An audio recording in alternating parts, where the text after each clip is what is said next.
This is week 2 of our Foxgrown choreography. Last week we learned about doing some shimmies and rolling up, some hip drops, and then popping it back.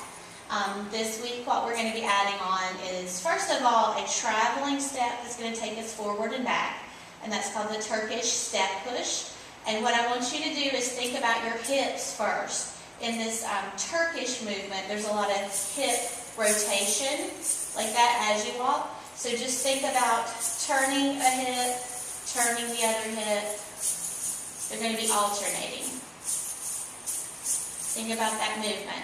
Now, when you actually step forward with it, you want to turn your hip before you've really planted your foot all the way down and put your weight on it. You can have your toe down, but if you have all of your weight down and you're trying to turn, that's going to twist either too much here in your hip or in your ankle, and it could cause some problems. So you want to, as you're stepping, you're twisting and stepping, twisting, step, twist, step, like that, and not really putting the weight all the way down until you're ready to go with the other one. Now what your hands and your arms are doing is whichever foot is going forward, like if my right's going forward, then I'm going to have hands to start with and be kind of neutral here in front of the chest. As the right hip and foot move, the right hand is just going to kind of accent it. Not like karate chopping or anything, but just a little subtle accent. So we go forward for 4, and then we start backing up. And it's a little bit different when you back up, because the right hip is going to twist, but actually your left foot is going to back up to allow that, because you're going backwards now. So we're alternating. We're going forward for 4, starting on the right, and then we're going backwards for 4, starting on the right hip, but that actually means the left leg has to back up first.